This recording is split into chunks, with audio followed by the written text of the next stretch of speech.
Thank you very much, David and Vinny. This is the point in our program where we are now able to take questions and answers both from the audience here in the room with us and those of you watching online. And again, if you are watching online and have a question for either of our presenters, just click on the link. So why don't we get started with questions here if anybody has a question for either Vinny or David. Yeah. And if you could just wait till the mic comes around so we can all hear you online. So where did the money come from for this effort? Well, that's an excellent question. And money is hard to raise. And what we did from the beginning was set up two corporations, two nonprofits. One under the IRS, a 501c3 that can take tax deductible money, and one under the IRS rules, a 501c4 that can't but can do political advocacy. And we made it our business to raise both kinds of money. And we've got the money from foundations, from individuals, from unions, from businesses who cared about the issue. But one of the most important things is back to what I said earlier, make sure you maximize that foundation money. Make sure you maximize that tax deductible money and do everything you can with it. And one of the things to do is to talk to a good lawyer about it. And I have a very good lawyer. And in the book, he's Mike Prettle from the Eastern Shore, who's just wonderful on this. The authors, according to the book, the author, Mike Prettle, said that people once said to him, "You must be a really good lawyer, having kept Vinny DeMarco out of jail all these years." And he didn't argue with him. But what he does that's very good is tell us, where the line is we can't go over, which is important, critical. You don't want to go over that line and do something illegal. But what can you do within the line? Maximize that. And I go back to that resolution.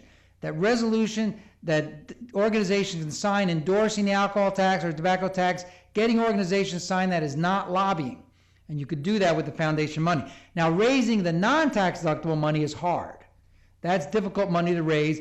The election work I talked about, you have to do with the non-tax deductible money. So you have to figure out a way to get to people who believe in the issue so much that they'll part with non-tax deductible money. Or there are organizations, unions, whatever, that have an interest in more money coming to the state, and they can give you some non-tax deductible money. So it's very important to differentiate the money and to maximize both kinds. David. And then the funding for the studies that we did, 2 small studies, and I should say I had the pleasure of partnering with an economist here at the school, Hugh Waters, on these studies, and it came from a small local foundation, the Able Foundation. Okay.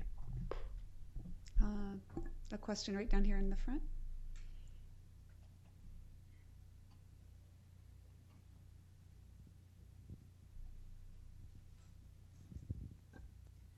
Dr. Jernigan, you mentioned the possibility of a minimum price for alcohol, and I know that's something that's been raised in a couple of other countries as well. And I wondered, do you think that would actually be quite effective? And also, was that raised as part of this campaign in any sort of a serious way? No, it never came up as part of this campaign. And as far as I know, nobody's tried to do minimum price in the U.S. It is a big issue, particularly in the UK and actually right now in Scotland, where the Scottish National Party just won power and they've announced that they're going to do minimum price. There's been extensive modeling of what happens with minimum prices, and in the technical language of researchers, it's really cool stuff in terms of what you can do with minimum price to reduce the consumption of people who are drinking at very risky levels with minimum effects on the moderate drinkers. We do have an online question. Wondering how the implementation of the tax is going this year, if we have any feedback on what kind of impact it's having or how much money is being raised.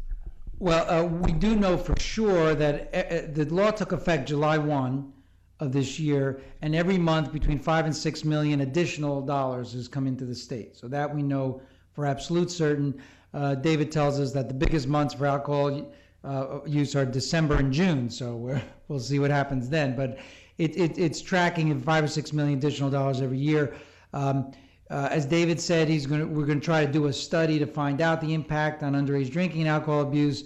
The most important thing I'm working on right now is to make sure that starting next year, the money from the alcohol tax goes to the public health purposes we identified. And as I said, we have a letter from the governor pledging to work with us to do that, and I'm pretty confident that's going to happen. David? Yeah, just practically, it's going to take a couple of years for us to know what the public health effects are, but we're hopeful that we'll get funds to do that. Okay. Yeah, right over there in the back.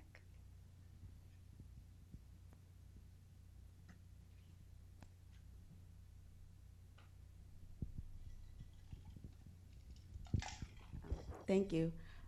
Do you have any studies that have any indication of whether raising the alcohol tax will also raise illicit alcohol use, like bootlegging? Yeah. Again, alcohol taxes only work if you have reasonable control of the market. And in places where you don't have good control of the market, absolutely.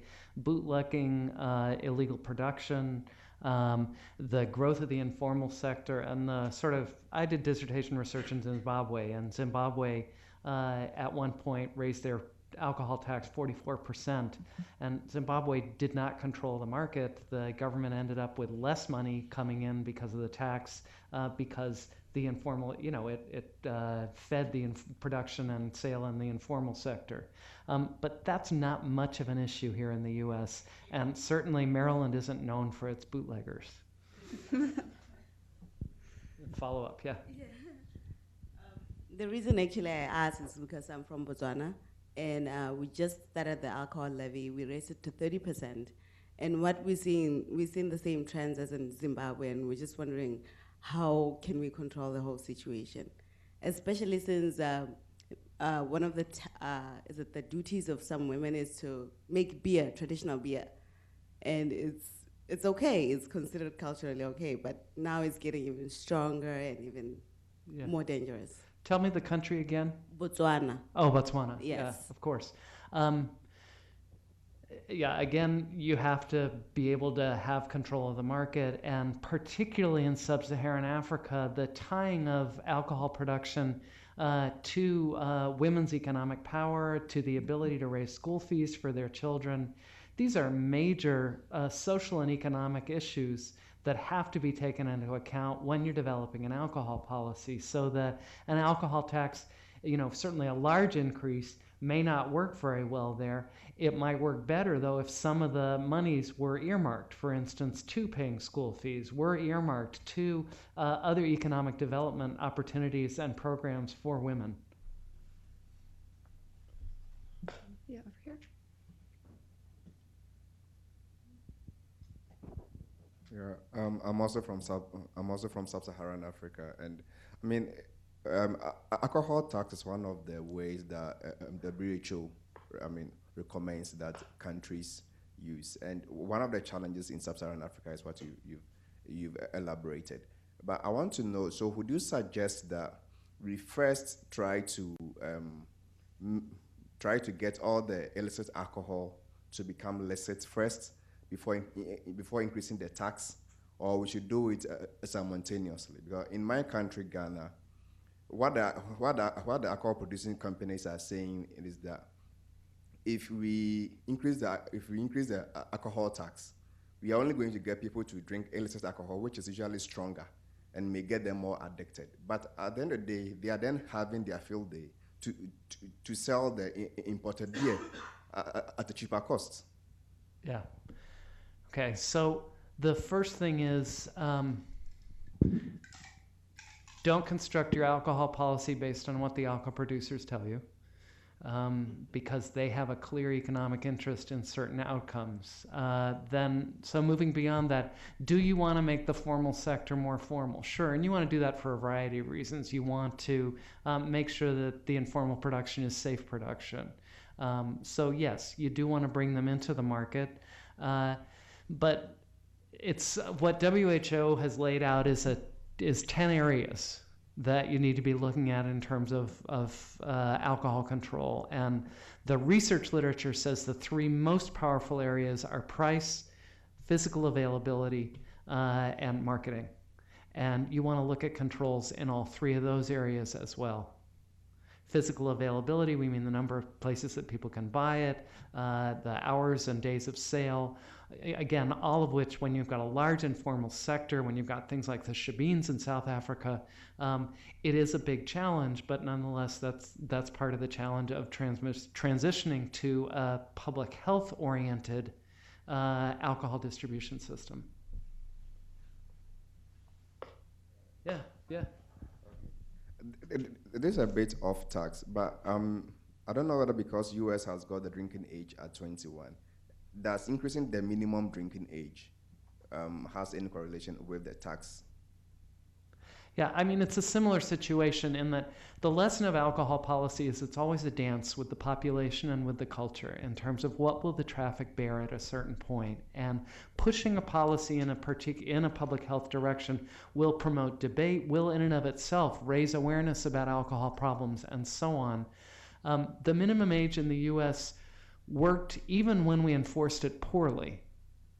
And it works a whole lot better when we actually devote dedicated resources to enforcing it. But again, you have to look at that issue of enforcement and the degree to which taking a step like that in your national culture, will that promote respect for alcohol control, or will it decrease respect for alcohol control? Will it feed your enforcement efforts in other areas as well, or will it undercut them? And I can't answer that without looking at the situation. Okay. I will say, I mean, the U.S. research on 21 is incredible, but this is quite a controlled market.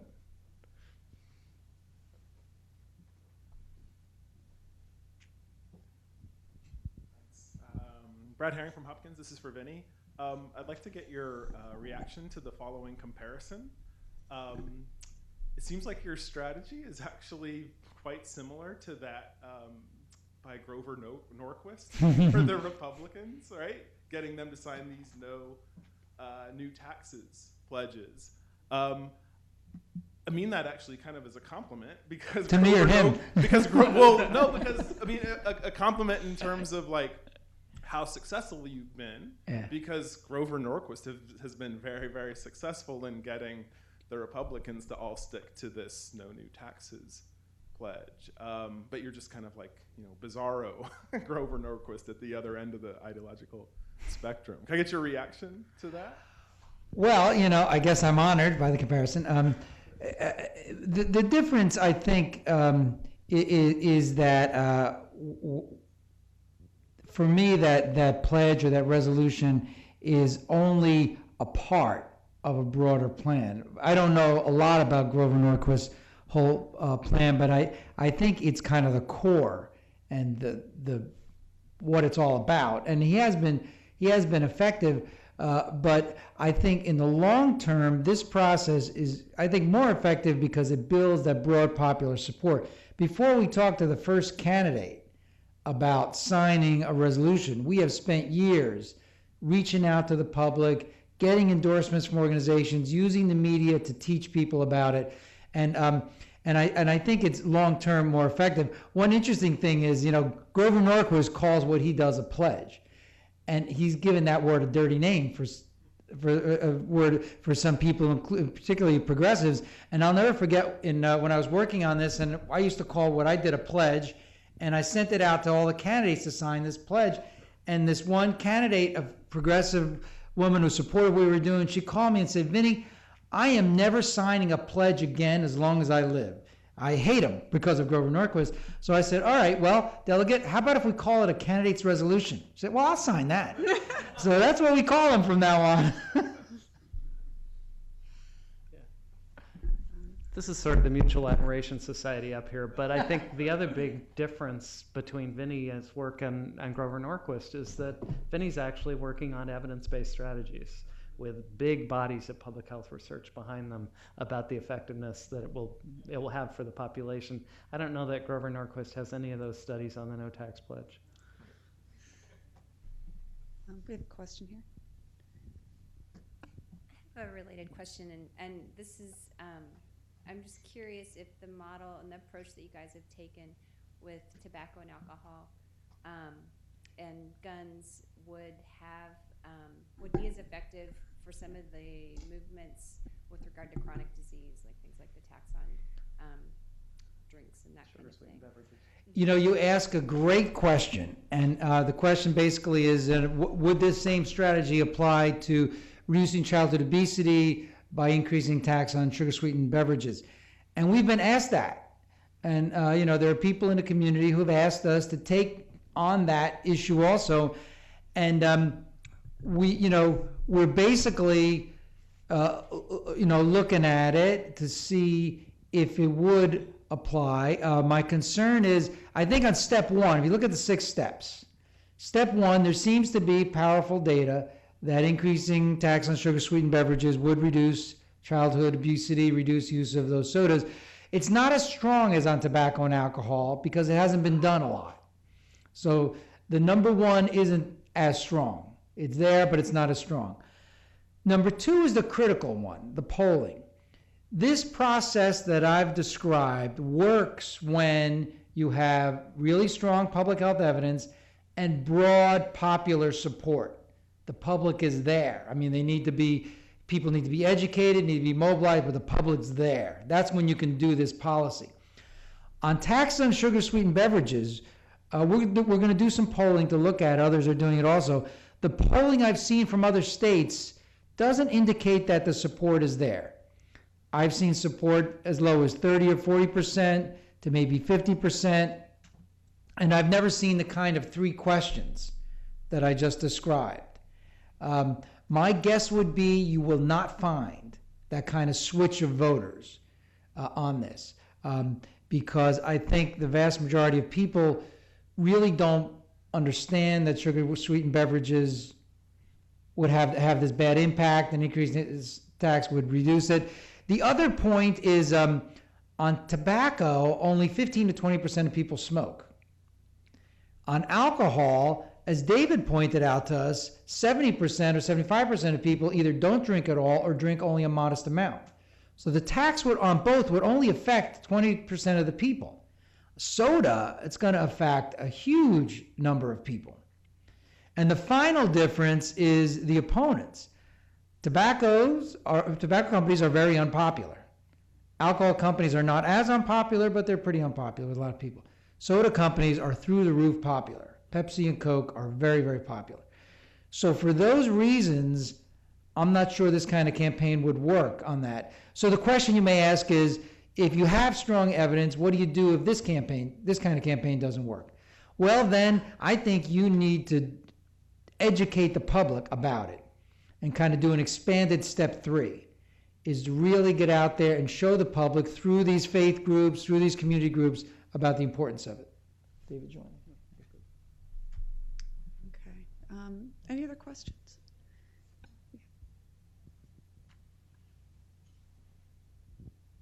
Sorry, this question is a little bit on the periphery of your talk, but just want to get your reaction to a few years ago there was a sort of a campaign, for lack of a better word, to reduce the drinking age to 18, and a lot of the college university presidents actually signed this. I want to get your reaction on sort of your reaction to, one, that, and just 2, how campaigns like that might affect sort of other public health campaigns like yours.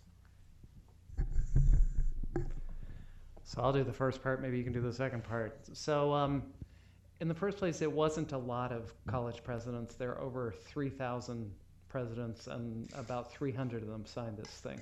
It did get a lot of media attention, and college presidents have a big problem in that they are incredibly competitive as institutions. They're trying to both promote the intellectual atmosphere and, frankly, the fun of being at their school.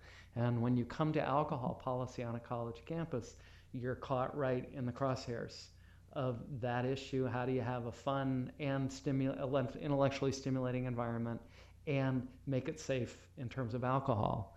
And alcohol drinking on college campuses is a huge problem. This is the one population in the U.S. where 21 made no difference.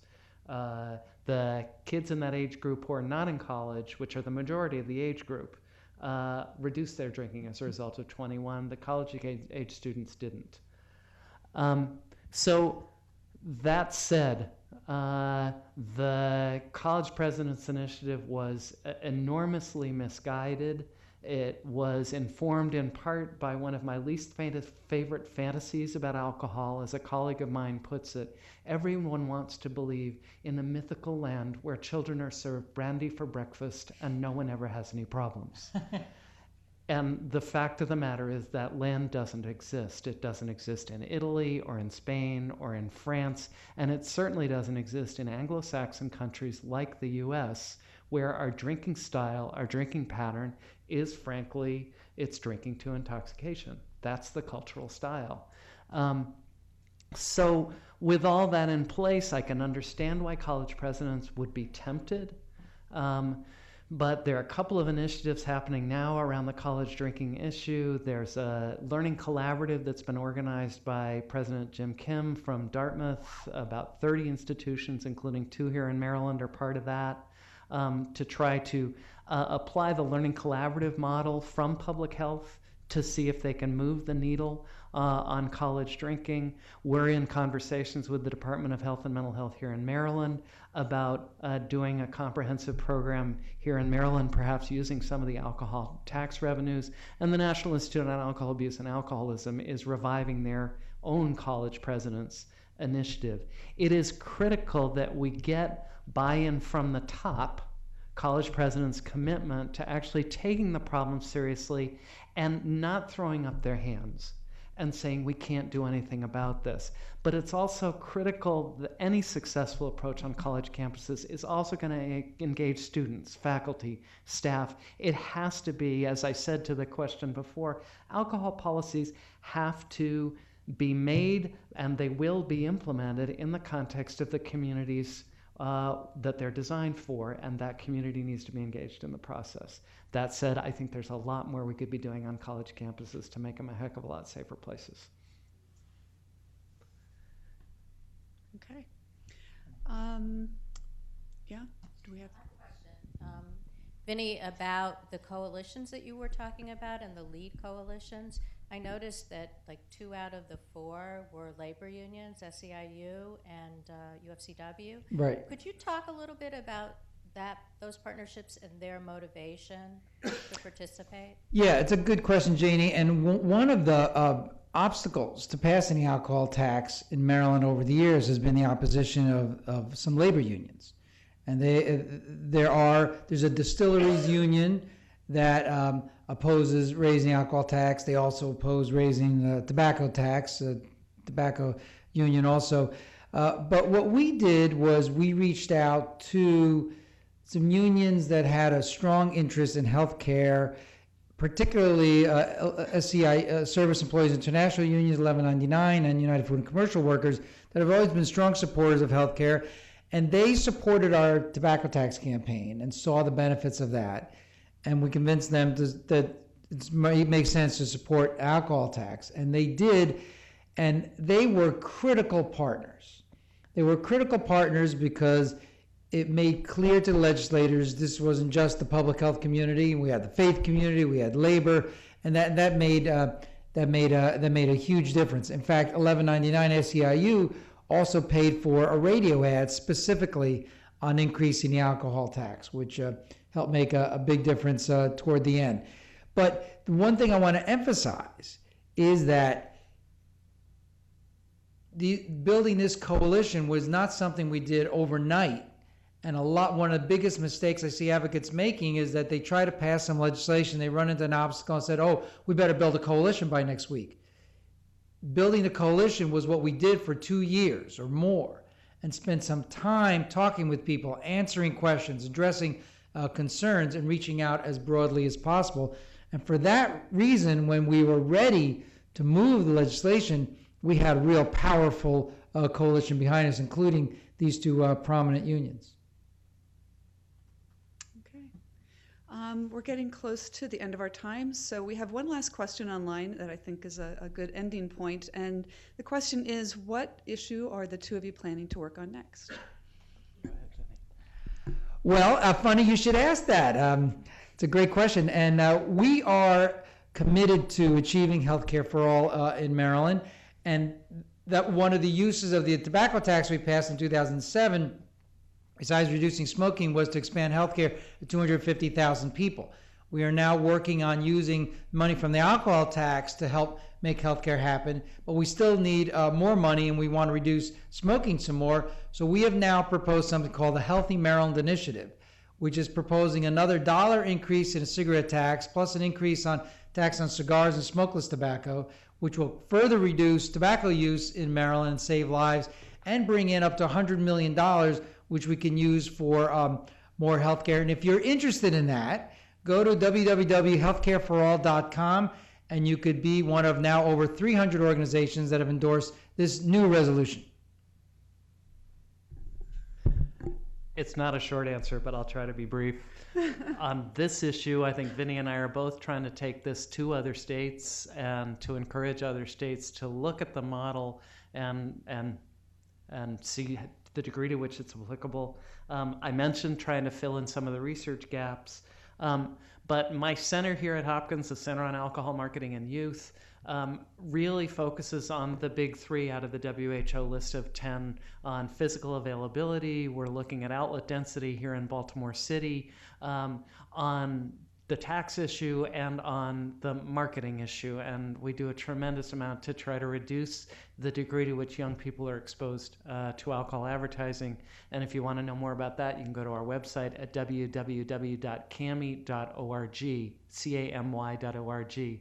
The other thing we're working on, though, and I want to speak to the folks from other countries in the audience, is this is a huge cause of death and disability worldwide, much larger than many people are aware of. In the wealthier of the so-called developing countries, it's actually the #1 cause of early death and disability in the world.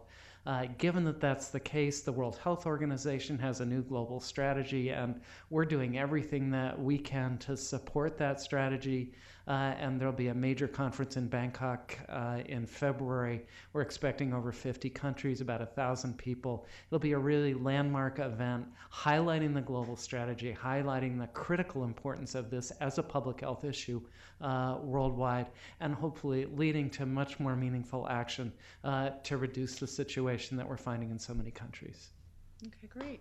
Thank you both very much, and we all hope to see you next month for our next grand rounds. And thank you very much to David and Vinny for a great presentation. Thank you. Thank you.